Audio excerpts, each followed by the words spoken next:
Amuna, then there they cry, but none give it answer, because of the pride of evil men. Surely God will not hear vanity, neither will the Almighty regard it. Although thou sayest thou shalt not see him, yet judgment is before him. Therefore trust thou in him. But now, because it is not so, he hath visited in his anger, yet he knoweth it not in great extremity. May sabay. Therefore that Job opened his mouth in vain. He multiplieth words without knowledge. Let's pray, Lord. Salamat po sa inyong masalita, Panginoon. Patuloy namin ito, Job, Panginoon. Minsan hirap maintindihan. Very relevant ito, Lord. I pray na makita namin ang pagkakamali ni Elihu, wag gayahin. At minsan, maasahan namin sa iba, huwag naman sa amin. Huwag kami maging ganito, Panginoon. Magalitin at sinungaling. I pray na kayong magpala sa aming pag-aaral, Panginoon. Kayong malalati. In Jesus' name we pray. Amen. Ako na po. Tagal na pala natin din. Tagal na pala itong series natin. Malapit na tayo matapos. Pagkatapos ng Elihu, ang Diyos na nagsasalita. So, anyway. So, paki-ready po yung Bible niyo mamaya. May titignan tayo dyan. Actually, pakilagay niyo na po sa So, Job 21. Okay. So, bago yan, review natin yung last 4, no? So, yung 7 months ago, Job 31.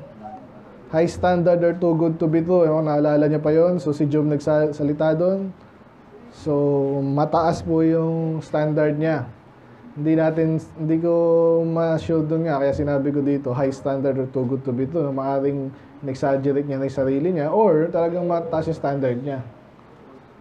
Okay? Kasi parang yung binabanggit niya doon sa sarili niya, parang hirap abutin.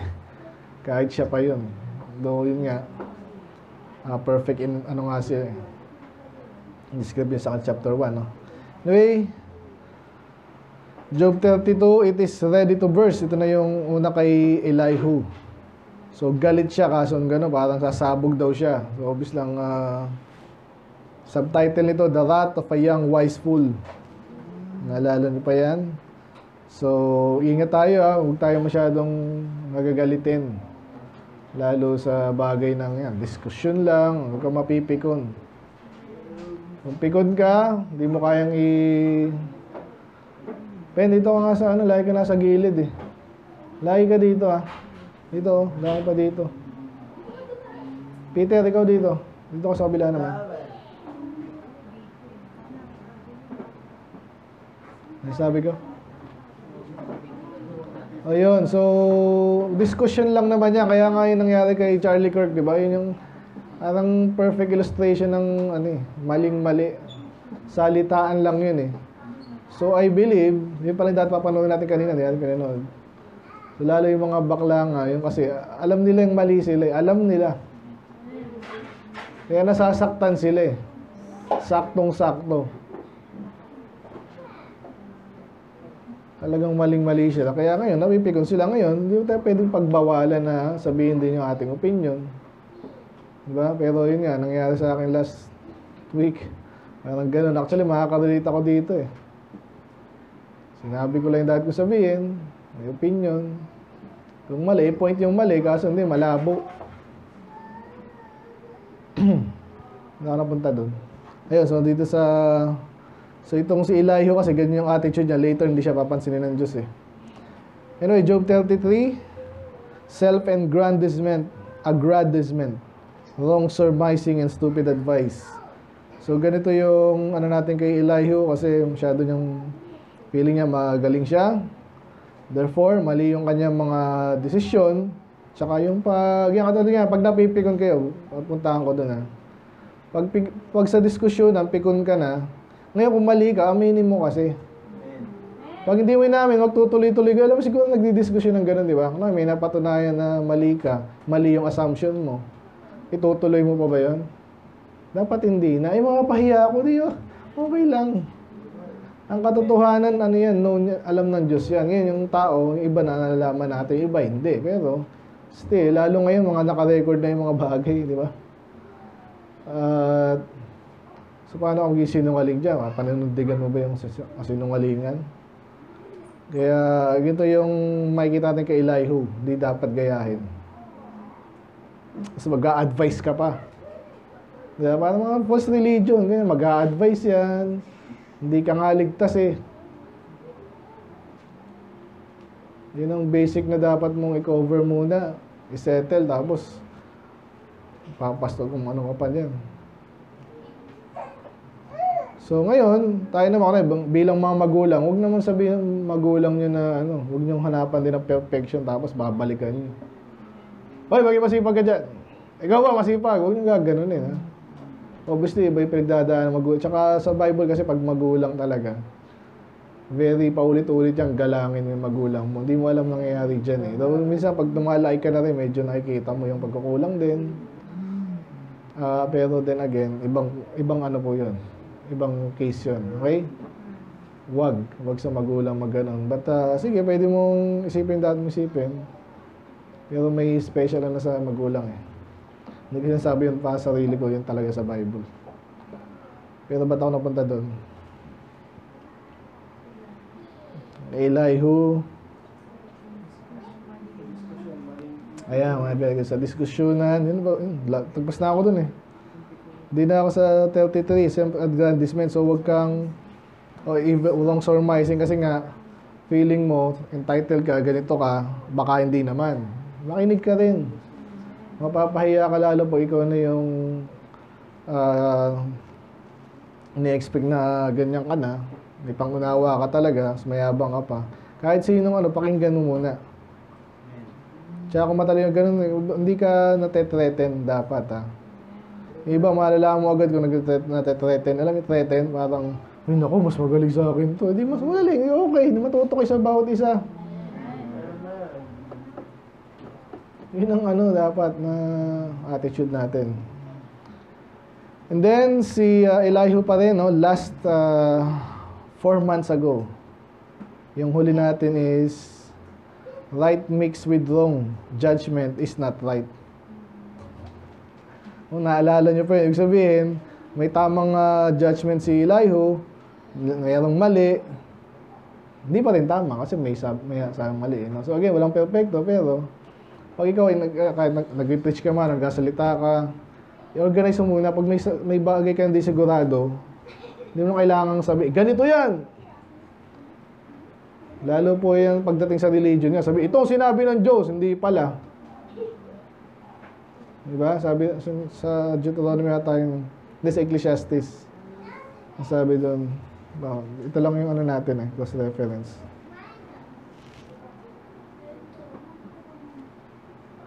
Yung wag kang mabilis magsalita.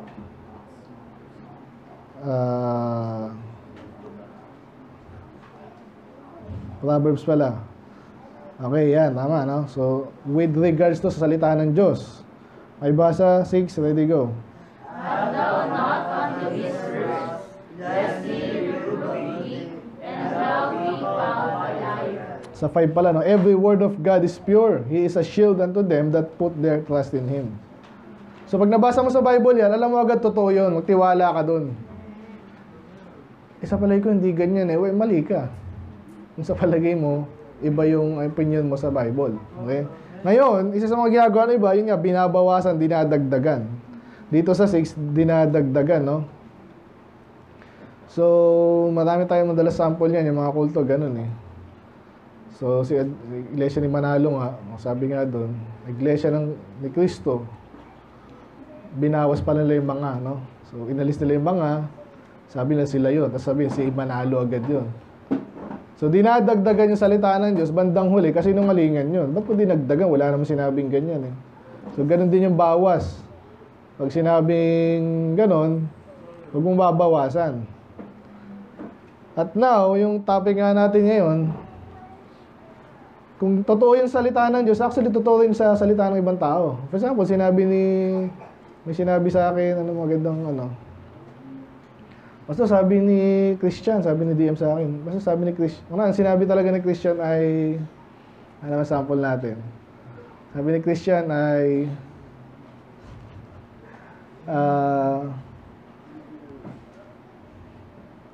Anong gusto mong topic? Sa pag-aaral, kunwari.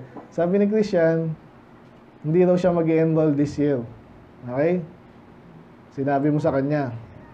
Ang sabi ni DF sa akin, Pastor, ayaw na mag-aaral ni Christian. Pareho ba yun? May pareho pero hindi eh. Sabi niya, this year lang. Sabi mo, ayaw na. Nangyayari yan. Kaya ang title natin ngayon, ganyan po, no? Ang title natin ngayon, ito yung maupunan natin dito sa chapter na to, na ginawa ni Elihu bukod sa mga ginawa niya previously. Title natin ngayon, ba't wala pa dito? The Hateful Lie of Misrepresentation. Okay, the hateful lie of misrepresentation. Hateful, of course, galit. Lie is kasinungalingan. Misrepresentation yung gusto kong malaman nating term ngayon, no? Tingnan muna natin sa dictionary. Kung naalala nyo, madalas kong binabanggit to. Misrepresentation. Pag sinabing represent, nakatalad nung kanina, represent ko, punta tayo sa tayo din, nirepresent ko kayo doon. Okay? So, intindihan nyo, di ba? Kung natin naman,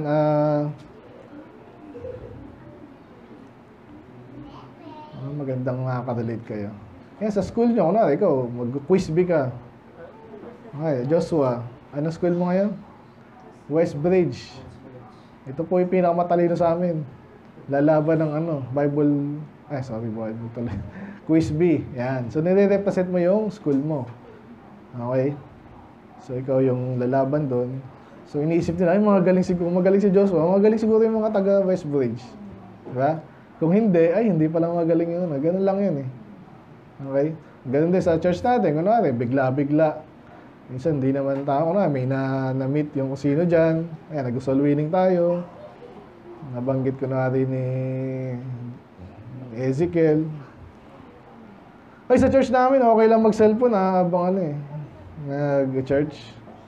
Pero actually, hindi ganun. Yung pala, sa kanya lang, sa palagay niya lang. Posibleng ganun. So, na-misrepresent ngayon yung church. Kaya sabihin nung nakausap niya, sabihin, ay, sa inyo pala okay lang yun? Sino nagsabi? Yung member nyo, sino yun? Basta. So, naiba yung impression sa church dahil lang sa isang tao. Okay? So, baliktaran yan eh. Kung maganda yung representation mo, maganda rin yung magiging tingin sa organization. Kung hindi, hindi. Pero yun nga, pag misrepresent, talaga sinasadya na iligaw, no? Or, magsabi siya dito, anong turo ni Pastor ay sa eternal security? Ay, nawawala daw ang kaligtasan. Eh, hindi naman ganun ng, di ba? At yung recent topic nga, sa repent, no? Sa repent of your sin, na yan, sa kaligtasan. So, yun yung ngayon nangyari last week. So, parang mali daw yun, pero actually, tama naman. So, teka lang. Ito yung sinabi mo, hindi yung sinabi ko. Sabi mo, hindi ka niniwala sa repentance. Hindi yung sinabi ko. Sabi ko, repent of your sin ang mali. Hindi required sa salvation. Paulit-ulit yan. Kasi pag repent ng sin, anong sin? Lahat. No? Maganda naman yun, kaso hindi ka na magkakasala. Or, paano yung mga bagay na hindi mo alam na kasalanan? Sa palagay mo, nag-iyosi ka, alam nating masama yun. Pero iba, para sa kanila, hindi masama yun. So, hihintayin mo huminto ka muna ng yosi para maligtas ka. Mali na yun. Hindi yun ang sinasabi natin. Ang mali, ang requirement sa kaligtasan ng repent doon is yung maling paniniwala. So, kaya nga maniwala ka sa Panginoon, bakit ilang kahanin ng umaga, di ba? Yung works-based salvation, iniisip mo, kailangan mo magpakabuti, di ba? Pamember o kaya maglingkod sa Diyos para maligtas. Mali yun. So, pag nag-repent ka doon, papalitan mo yun na something else. Which is yung tama is, yun nga, regalo yan. Therefore, kailangan mo lang tanggapin manampalataya, maliligtas ka. Amen. Eh, ba't may nagsabi na, ba't hindi ka nagtutulong misrepresentation yun? Hindi yan ang sinabi ko. So, it is a form of lie. Lying. Sabi dito, to give a false or misleading representation of usually with an intent to deceive, to be unfair. Sinadya, hindi siya fair sa'yo, sinabi niya na hindi mo naman sinabi yun, makikita natin dito mamaya, kitang-kita to, huling-huli. si Elihu, ganito siya. At may kita natin yung part na hateful kasi galit siya kay Job. Nakita natin nung umpisa pa lang, di ba? Yung hateful, ang tawag doon. Yung sasabog na daw yung utak niya sa galit niya. Kung mali siya, kung magaling ka dito, turuan mo siya. Ka magagalit. Unless a false teacher siya, pero hindi eh. Siya nga yung mali doon eh. Nakikita na natin. So, to serve badly or improperly as a representative. So, representative mo siya, mali na may ginawa mo. Pero doon sa definition number 1 yung gusto nating kunin, no? Ayan po yung talagang meaning ko dito sa ating title. Kaya again, ang title natin, The Hateful Lie of Misrepresentation. Huwag niyong gagawin yun, ha? Sinungaling yun. Parang yung kanina, ewan ko, ba't sinabi, for example niya, ba't sinabi mong ayaw na mag-aaral? Parang mamamali ngayon yung impression ko sa kanya dahil sinabi mo. May pareho lang na hindi naman ayaw eh. Ayaw lang this year. Ba't mo ni-leave out yung importanteng bagay na yun, na detail na yun, na this year lang? Kakaintindihan tayo. So, makikita natin dito yun. So, again, buksan nyo lang po sa Job 21 ba sabi ko? 21. 21 po, 21. So, ito kasi sabi ni Elihu. Sabi niyan, Elihu spake moreover, kung di kakamali pang ano to, third to the last niya to, no? Ang daming chapter kay Elihu eh. Sunod-sunod. Okay, sabi niya, thinkest thou, sino kausap niya dito? Si Job. Thinkest thou this to be right? Tama ba to sa palagay mo?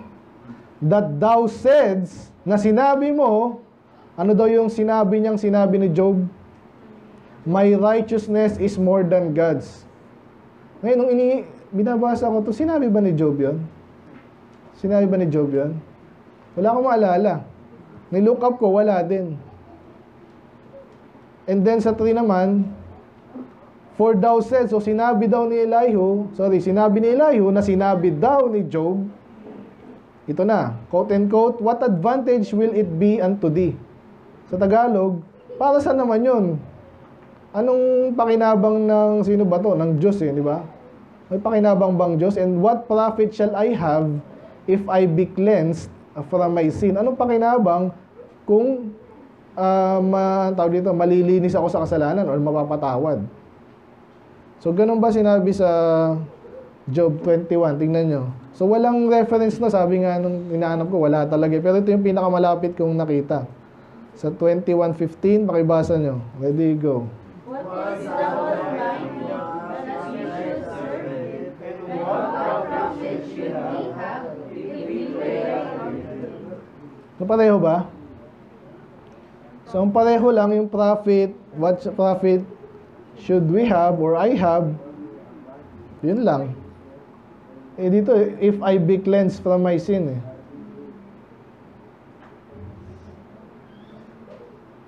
At ang malupit niyan, tingnan niyo yung context niyan. Sinasabi man ni Job yan? Actually, sinabi niya yan, pero hindi siya ang nagsabi. Pwede ba yun? May tinutukoy siya ibang tao. Ito yung sinabi nila. Di ba? Parang ako natin, sinabi ni DM ganito. Oh, sinabi mo yan ha? Hindi, sinabi ni DM. To, inulit ko lang. Nakita niyo yung problema doon. Kaya sabi dito, sa 14, therefore, they. May tinutukoy si Job na nagsasabi nito, hindi siya. So, sabi nila, depart from us, for we desire not the knowledge of thy ways. So, may mga tao daw na ayaw sa Diyos kasi ayaw niya nang malaman yung mga gusto ng Diyos at kaparanan ng Diyos. Kaya sinabi niya, what is the Almighty that we should serve Him? Kinukot niya po yung mga ibang tao. Tapos sasabihin ni Elihu, ano yun? Yan ang sinabi mo eh. Nakita niyo yun? So, gaano kasama yun? Sinabi mo yan eh. So, ito exactly nangyayari sa akin. Ngayon, kung may sinabi iba naman to, ako na, si DM, may sinabi siya, either hindi ko naintindihan, katulad nung nagtanong si Elihu, ito ba sinabi mo? Hindi na eh. In-assume niya na, ito yung sinabi mo. Kaya maganda kayo, naka-record na lahat eh. Kasi very sensitive yan. Yung ibang tao, walang pakialam sa sinasabi natin. Pero, kung seryoso ka sa pananampalataya sa preaching ang salita ng Diyos, importante sa iyo, huwag mo magsasabi, sinabi mo yan, tapos hindi naman pala ganun. Or, kung hindi mo naintindihan, magtanong ka, ito ba yung sinabi mo? Yun ang tama, kasi hindi mo naintindihan. Gusto mo maging sigurado, ayaw mo siyang ma-misrepresent. So, ganyan ba sinabi mo? Parang hindi ikaw yan, Sinabi mo yan, o ngayon, pag nasabi niya, ay, hindi po ganun sinabi. Di, huwag mong sabihin yung sinabi niya kasi kino-confirm niya na hindi Ngayon, pag yan, naka-record, alam na. So, yun po. Actually, yan sa mga dahilan kaya nag-record tayo. Kasi sabi din sa Bible, let not your good be evil spoken of. Okay, ibig sabihin, gumagawa ka ng mabuti, sinabi nilang minamasama nila. Hindi naman yung ibig sabihin. So, sino sinungaling doon? No? By the way, may tawag dito sa logic, no? Logical fallacy. So, ito yung perfect time na ma-discuss natin to. Yung tinatawag nga pong straw man argument. Okay? Ano yung ibig sa straw man argument? Lagyan natin dito. Yung sinabing straw man, ito po yung nilalagay sa di ba? Sa field para manakot, kunwari, tao, scarecrow, or straw man. Straw man naman, parang, yun nga, mga straw lang. Ibig sabihin, straw. Hindi straw na yan, Yung may mga, yung tira-tira ang ng, halaman, or ng dayami, yan. So, yung straw man, parang scarecrow nga, tama, ganun. Ito yung na agad ang binanggit, A weak or imaginary opposition. Such as an argument. Ito na agad yung gusto natin definition Pero yung kasi, yung literal na ibig sabihin lang yan straw man. Ibig sabihin, yan, damit, ito damit. Kunwari, tao, lalagyan niya lang, i-stuff niya yan ng straw nga, para magmukhang ito. Siyempre, huhugis ng tao yan. So, bakit ginagamit niya sa logic? Kasi yung iba po, ganun ang ginagawa nga. Yun ang sinabi mo, yan ang posisyon mo Mga perfect example dyan, yung nakalala ko si Brother James. May kausap kaming works-based salvation. Sabi na, by faith. At pag nanampalataya ka, ligtas ka, sigurado ka na sa langit. Paano pag nag-adultery ka? Ibig sabihin mo, gusto mo mag-adultery, Gagawin mo excuse yan, Sinabi ko bang ganun? Pero ang nga, hypothetically, pag nag-adultery ka, pag ligtas ka na, may parusa ka sa Diyos, pero ligtas ka, anak ka na ng Diyos kita mo, sama ng aral nyo talaga. Gusto mo mag-adultery, Nakita mo yun? Nakita mo misrepresentation doon? Ang tawag nila dyan, ganun. Sa once save, always save. Play na daw ng demonyo yan. Kasi daw, ibig sabihin, pinipermit mo na yung sarili mong gawin kahit ano kasi ligtas ka na Hindi natin sinabi yan. Sasabi natin, yun nga ang katotohanan. May parusa pa rin naman Tsaka isa pa, itong maganda dito, yung mga naniniwala ng once save, always save, pag tinignan mo yung buhay nila at ministry at doktrina, actually, mas takot sila magkasala kasi nahihiya sila sa Diyos Hindi katulad ng mga works-based salvation, ang ginagawa po nila, binababa nila yung standard nila. Naintindihan niyo ba yun? Para lang maabot nila sa palagay nila. Yung kaligtasan, kasi nga, alam nila na wala rin ng perfecto, yung mga kasalanan, dina-downplay nila. So, mas masama yun, di ba? So, ano pa maganda example? Yun ang perfect na naisip ko ngayon. Straw man. Ayun pala, bakit pala straw man ang tawag doon? Kasi nga, yun yung sinabi kong, ang sabi ko, once save, always save. Ang sasabihin naman ng work-based salvation sabihin mo, gagawa siya ng straw man, ang tawag, argument yon. Ito sinabi mo tapos babanatan yung hindi naman yung posisyon ko. So, yung mga nakikinig ngayon, ay, ganyan pala sinabi niyo, kita mo, natalo siya kasi weak pala yung argument niya kaso hindi yung argument ko, hindi naman sinabi ko. Pero sa mga nakikinig, ang sama ako kasi pinaniwalaan ko to, which is hindi naman yung pinaniniwalaan ko. Nakigets niyo ba? Ano pang magandang example dyan? Ito, yung Iglesia ng Manalo, kasi perfect example na sabi nila, si Kristo ay tao lang, di ba? Tapos bang sasabihin sa atin, parang si Kristo ay Diyos lang. Parang ganun. Kaya ngayon, ang kailangan lang nilang gawin, si Kristo ay tao, patunayan na si Kristo. Paniwala ko din na si Kristo ay tao eh. So, ba't mo binabanatan yun? It doesn't reflect my belief. Hindi, tao lang si Kristo. Sabi niyo siya ay Diyos. Pero, tao lang siya. Hindi kaso, tas bibigyan ka ng verse na nagpapatunay na si Kristo ay tao. Which is, naniniwala nga ako na tao nga siya eh. Kaya sabi ko, Diyos din siya. Paano yun? Ang Diyos ay hindi tao. Ang tao ay Diyos nga. So, yung tunay na Diyos, nagkatawang tao nga. Siya yung ginusto niya yun, ginawa niya yun, nasa Bible yun.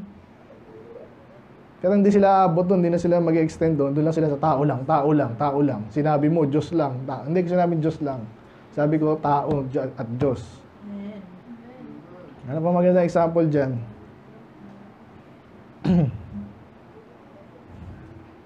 Yung nangyari na sa inyo, mare.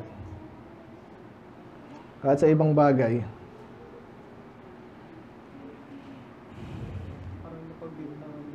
Ano, yung usual, yung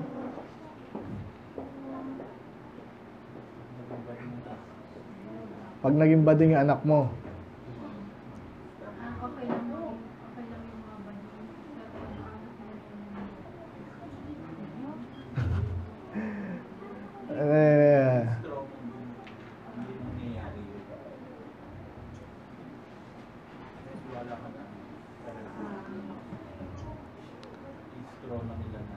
Hindi perfect eh. Hindi eksakto eh. Maganda ano. Ano yung madalas ibato sa atin? Tungkol sa issue ng kami dati. Kinonsulta ko lang yung original na Xerox copy ba kasi tayo na ako. Yun lang, hanggang doon lang, pero hindi ko hinihingi. Pero Yung original. Ang misinformation kasi, ang aking sinasabi, nabalik. Ayun. So, pwede rin niya. Pwede rin niya. Okay. Doon ako nagre-request doon. Okay. Tama yung ibalik sa akin yung mali. Okay. Tama naman yung sinasabi ko. Okay, sige. Tama yan. Kung ganun yung sinabi, mali yun. Ha? Mali naman pala yung sinasabi. Xerox lang pala eh. Yan. Strawman yan. Ano pa?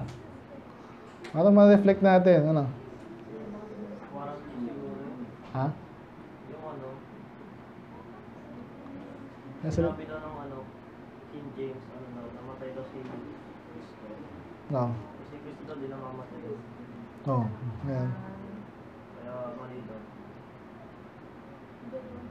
Sino sabi doon? Nasalita ka pala. Naniniwala naman ni Ala. Ala yun. Ala. Ay mga Muslim. Ako yan, yung mga Muslim. Madalas yan is ang reklamo nila kay Jesus. Samantalang sinasabi ng Quran, naniniwala sila kay Jesus. Sa version nila ng Jesus.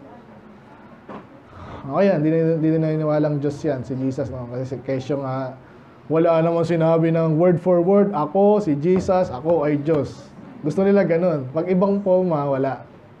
Ayaw nila. Kahit sinamba si Jesus, tinanggap niya yung pagsamba ng tao na obviously nagpapatunay na Diyos siya. Kasi isang Diyos lang sinasamba eh. Eh ba't siya pumayag na sinamba siya? At hindi ganun pa rin ka-eksakto eh. Yun ang may maganda illustration. Basta yung sinabi ko kanina, ganun na yun eh. Yung sinabi niya, hindi mo naman sinabi eksakto, pero babanatang ka doon. Strawman argument. Yan. So, balik tayo dito. Tingnan natin. Sabi dito, sinabi mo, mas righteous ka pa sa Diyos. Ang tindi naman ng sabihin ba ni, ano yun? Ni Job yun? Hindi, yung binasa natin kanina, may konting pareho, pero bandang huli, iba pa rin. Kaya ngayon, tinababanatan niya ngayon siya dito. Sinabi mo yan sasagutin kita. Kaso kahit anong isagot mo ngayon, out of context ka na kahit may sabihin kang tama dito, yung pinanggagalingan mong babanatan mo, hindi nga tama eh. Kaya mababaliwala lang to. Pero isa-isahin din natin. No? So ano yung sinabi niya? Look unto the heavens and see and behold the clouds which are higher than thou. Tingnan mo nga yung langit. Di ba, mas mataas yung langit, tsaka yung, anong kinalaman nun? Tingnan natin. If thou sinnest, what dost thou against him? Pag nagkasala ka, ano naman ang langit sa'yo? O pwedeng sinasabi nito, ang Diyos, di ba? Tama nga naman, pag kunwari, yung illustration natin sa mga pastor dyan, sa tangke daw, no? Para ka daw, pag lumalabang ka sa Diyos, parang si Richie. Ganyang kaliit. Galit ka sa tangke, ang ginawa yung tangke, tinadyakan mo yung tangke. Ano nangyari sa tangke? Ano nangyari sa paa mo? So tama rin yun, pag ang Diyos ang kinakalaban mo, para kang ganun. Ito naman, baliktad, no? Parang sumusuntok ka. Galit ako sa'yo, Lord! Wala namang nangyayari yun. Ang problema nga, hindi naman ganun si Job. Yun ang malaking problema dun. Pero binaba natin yung slow man, para mukhang mas mukha siyang magaling, at si Job mukhang wicked. Mamaya, makikita natin yung galit niya dito. Galit siya kay Job. Kaya niya mini-misrepresent. Ayan o. If thy kung marami kang kasalanan, ano na naman yun? Medyo mali na yun. Kasi kung tinutuko niya ditong langit ay ang Diyos, siyempre ang Diyos, nakapektuhan din pag anak niya nagkakasala. Pag sinasabi niyo ito, parang wala lang yun eh. Mali yun. Okay? Kung nagkakasala ang anak ng Diyos, naapektuhan ng Diyos, nagagalit siya, nahulungkot siya. If thou be righteous, what givest thou him? Or what receiveth he from thy hand? Pag naging righteous ka naman, may nabigay ka ba sa Diyos? May naidagdag ka ba sa Diyos? Ang sinasabi niya, wala. Pero actually, in a way, wala. Pero in a way, meron. Kaya nga tayo inutusan niya, napiplease siya. Nag-soul winning ka, may naligtas isa. Wala ka naman nabigay sa Diyos eh. In a way, wala. Pero hindi, meron. Additional one, kanina, bilang this year, 600 plus. Wala lang ba yun sa Diyos, sa palagay nyo? Itong mga ito, palibasa ko malamang, di rin soul winner to eh. Ganyan po yung mga anti-soul winner, mga Calvinist. Ano naman, kung nagano ko eh. Ako nga, nagdebate. So, galing ako. Kahit wala naligtas, maliligtas naman yan eh. Mini-minimize na yung bagay na importante. Tapos yung hindi importante, yun ang kanilang tinataas. Matindi yan. Ano pa? Thy wickedness may hurt a man as thou art. Kung wicked ka daw, makakapanakit ka kasi katulad ng taong katulad mo. Tama rin naman yun. Pero tinutukoy nga dyan, ang Diyos parang di mo maapektuhan. In a way, tama din yun. Kasi nga, ang Diyos ay makapangyarihan sa lahat eh. And thy righteousness may profit the Son of Man. Tama din naman yun. Pag righteous ka, yung tao ang magwa-profit. Tama din yun. Pero again, hindi yan sinasabi ni Job eh. So, what are you saying?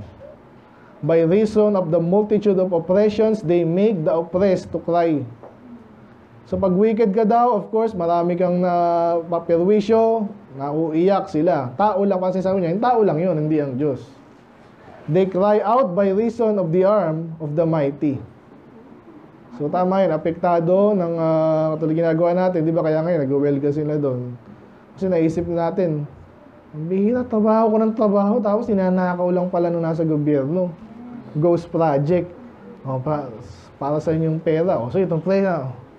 Hindi na mawawala yung pera doon eh. Pinaghatian na yun. Supposedly, may ginawa doon, di ba? Para hindi magbaha, kung ano man yan. Kasi pag nagbaha, alam mo na, yung mga nasa mababa, sira yung property nila. So sana, kaya nga binigyan ng budget yun eh. So pag may nag-o-oppress sa atin, napapaiyak na lang tayo. So pero ang point ni Elihu dito, parang sinasabi niya, ang Diyos, si Job, ay ang tinutukoy ni Job, ang sinasabi daw kuno ni Job, baliwala daw yon sa Diyos. Dahil mas righteous sa Diyos. Which is again, hindi sinabi ni Job yun. But none say yet, where is God my maker, who giveth songs in the night? So, tingnan natin sa context ha. Nandiyan pa ba kayo? So, pero daw, nagmamarunong to eh. Pero walang tumatawag sa Diyos. O, tama naman yun. Mali yung walang tumatawag sa Diyos. Sinasabi niya na parang, ba't sinasabi niya, in short ha, kasi pinaparinggan niya si Job eh. Ba't di ka na lang tumawag sa Diyos? Diba? Who giveth songs in the night. Tama rin yun. Ang Diyos ang nagbibigay ng awit. Hindi lang awit yan, basta kasiyahan, di ba? Itong mga next statements dito, totoo to lahat. Again, context ang mali. He teaches us more than the beast. Totoo yun. Kaya matalino ang tao eh. Lalo pag salita ng Diyos ang inaaral, hindi tayo parang hayop lang. Now, yung mga evolutionists, parang ganun daw. Matalinong hayop lang daw tayo. Again, mali yun.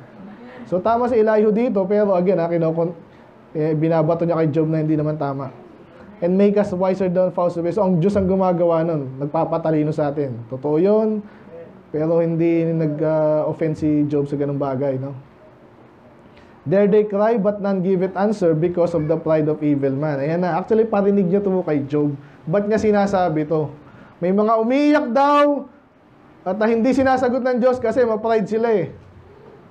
Ba't niya sinasabi ito? Ba't di na sabihin si Job yun? Ganyan po yung mga pasaring ng iba eh. Ganito kasi, sino tinutukoy mo? Basta, ako ba yan? Bahala ka kung ikaw yun. Sinasayang yung oras mo. Ang daming ganyan. Pag may taong nakikinig sa'yo, nakipag-usap sa'yo, galangin mo rin yung oras niya. Very basic yan. Bastos ka nung pag hindi. Ano ba tinutukoy mo? Wala lang. Ikaw, bahala ka. Anong sinabi ko? Ha? Yung mga ganyan po. Surely God will not hear vanity. Vanity again, walang kakwenta-kwenta. So, again, pinapasa rin yan si Job na, ang dami mo kasi sinabi, mama, yun yung last na statement eh. Dami mo sinasabi, walang kakwenta-kwenta, binaliktad pa siya, no? Neither will the Almighty regard it. Later, makikita si Elihu, siya yung hindi ni-regard ng Diyos. Kasi at least yung tatlong friends, kinausap. Diba, papagalitan later yung tatlong friends eh. Si Elihu, wala sa picture. Kasi parang annoying, ano lang siya.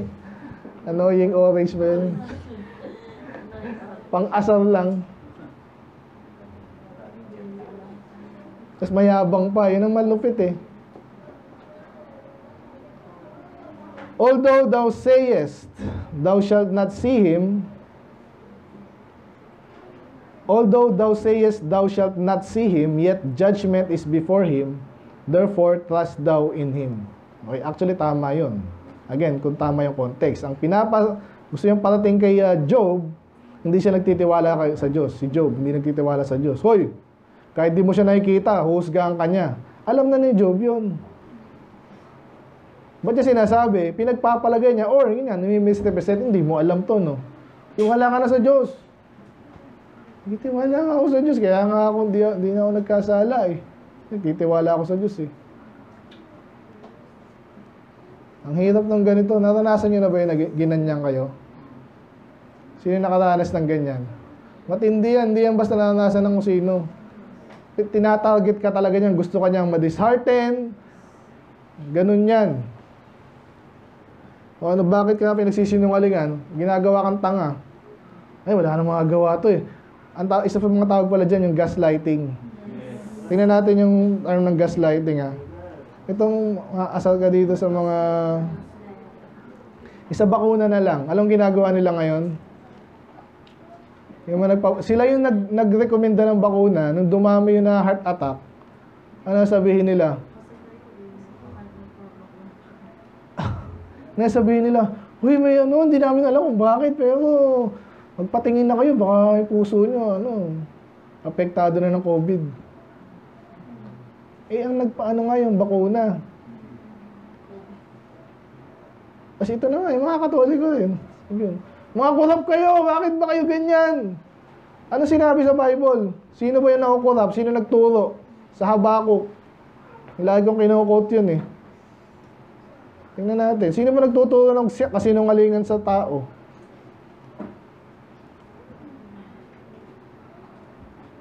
Teacher of lies. Sino? Basa, ready, go.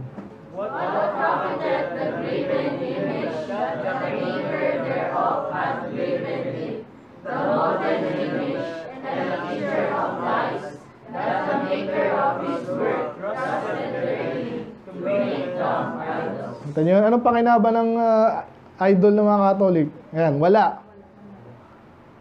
At another graven or molten image, ganun din yun. Ang tawag yan, teacher of light, tinuturo pa, nagtuturo ba yun na ganyan? Pero the fact na tinataas mo yan, sinasamba mo yan, hindi ko sinasamba, tinataas mo nga, pinupunasan mo, pinaparada mo pa, diba no? Sinasayaw-sayaw, at pinagmamalaki, salamat Santo Niño, ganyan-ganyan. Hindi mo sinasamba yun, di sinungaling ka talaga. May pinagsinungalingan ka, inabsorb mo naman yung kasinungalingan. Yung konsensya mo, hindi ka naman tuturuan ng mali eh. Sabi yun, that the maker of his work trusts therein. Yung gumawa nun, nagtiwala ka doon, pati yung mga, alam mo na, naniwala naman doon. Kaya sabi dyan, dumb idols, hindi nagsasalita yan. Hoy, paano nagturo yan? By means of spiritual influencing, for lack of a better term. So sasabihin nila ngayon, yung corrupt na kayo, mga corrupt kayo, mga corrupt kayo, mga corrupt kayo. Yung sinong pinaka-corrupt? Kayo yun. Tinuturuan nyo ng mali eh. Tapos parang wala kayong ginawang mali. Tapos ang lalabas pa kayo yung righteous kasi inaano yung corrupt. Sino ba nagturo sa kanila nun? Makita niyo yun? Makita niyo? Hindi niyo nakita. They're messing up with the mind of these people. And then sabihin nyo, corrupt. Talagang corrupt. Naniwala sa rebulto eh. So hindi naman na sinasamba yun eh. Ba't sinabi pa ng Diyos na huwag gumawa, huwag sambahin? Kasi kung di ka gumawa, wala sasambahin. Diba? Babanatan nila yung corrupt, corrupt din sila. So, napakatindi niyan. Saan ba tayo? Ayun, so, yun nga, yung vanity na yan. Samantalang napakaganda ng argument. Ngayon, medyo nagreklamo rin si Job. Nung napansin niya, ilang ano na tayo dito eh. Kasi nga sa naranasan niya, hindi niya maintindihan. Bakit siya susubukin ng Diyos ng ganon? Pero sinabi rin doon, hindi siya nagkasala sa bibig niya eh.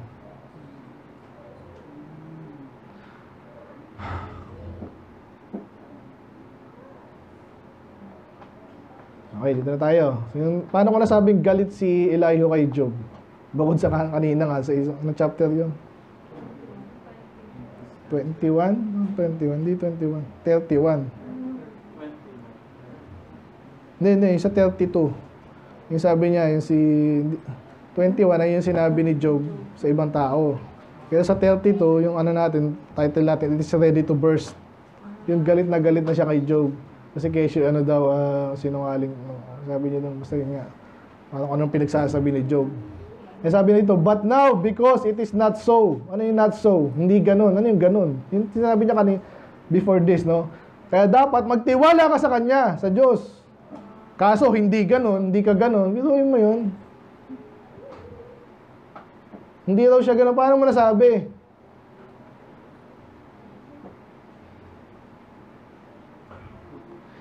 He had visited in his anger.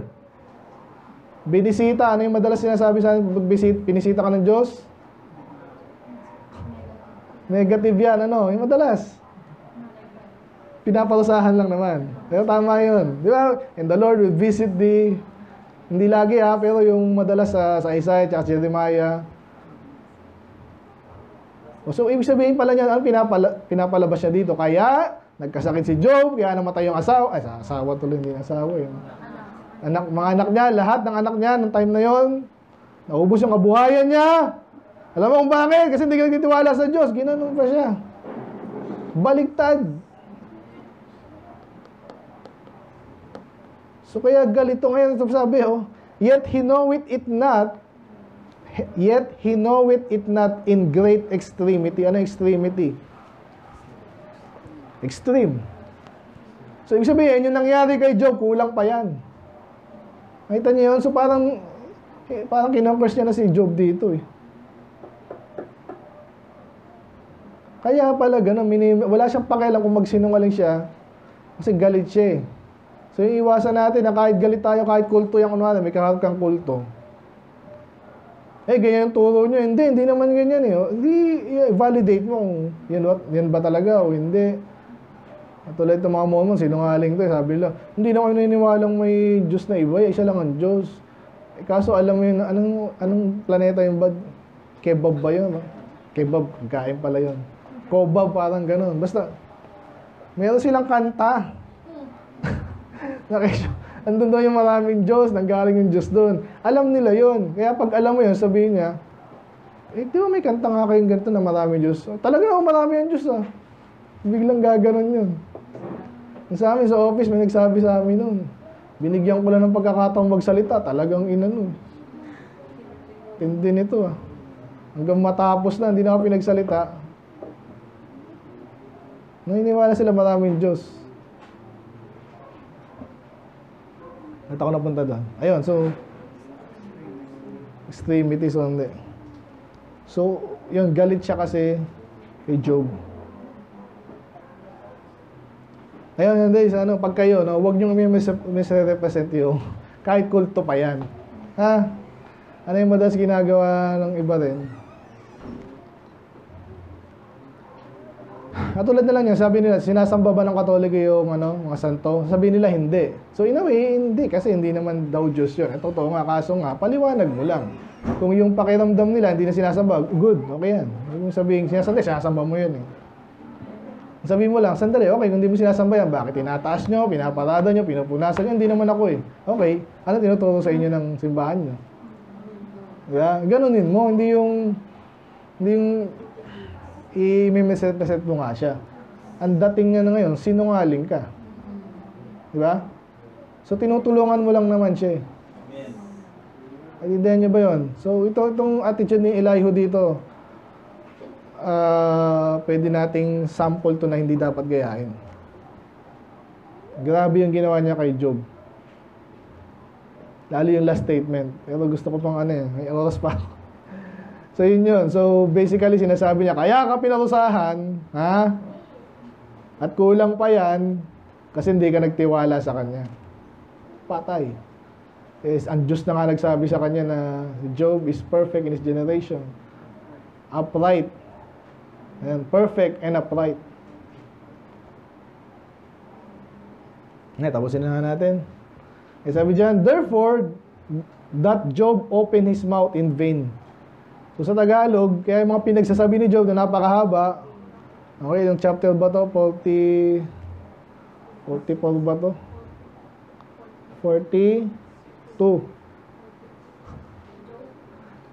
42, tama. Okay. Ang dami sinabi ni Job dyan. Lahat yun, walang kwenta. Ang tindi nito. At multiply it words without knowledge. So kung naalala nyo, na-quote natin yan, na huwag natin gagayahin. Ibig sabihin nito, salita ka ng salita, hindi mo naintindihan sinasabi mo. Sina-search ko yan eh, nakakita ko yan doon sa sermon na yung parot ka ba? Sabihin mo si Job ng gano'n, righteous nga eh. So mayabang to si Elihu. At sobra-sobra kasi nga una, bata pa siya, galit pa siya kunwari, self-righteous to. So iwasan natin yun ha. Kaya ngayon yung recent experience ko, yun ang tanong ko sa sarili ko, hindi ko alam ba, kakaharapin ko ba to. Paano mo sabing mali ako? Ano ibig mo sabihin, ito yung posisyon ko. Baka gusto mo munang malaman yung posisyon ko bago magsalita dyan. Diba?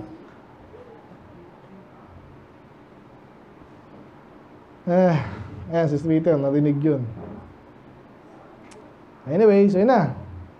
Ang title natin, The Hateful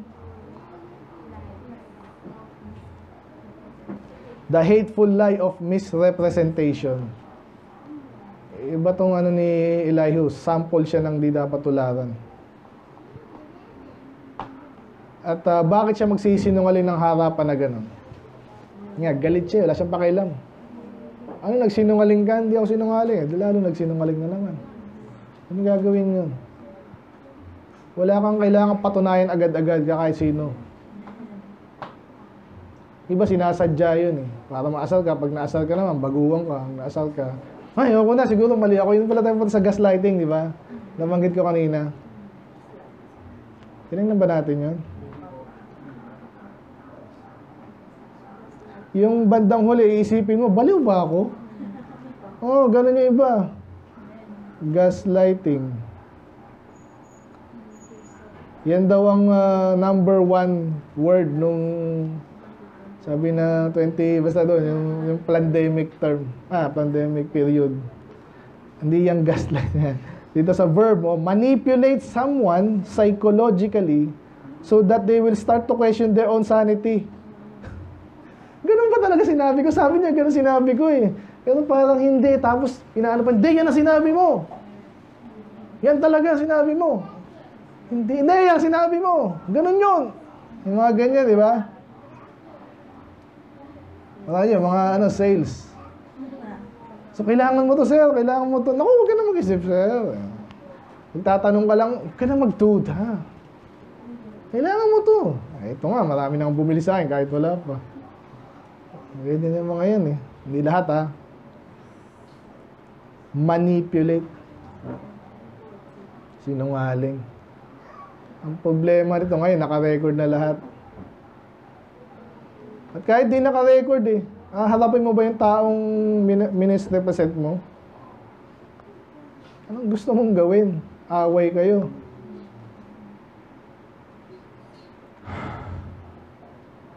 Usapan natin, may alamin ko yun. Nanggit ni Brad.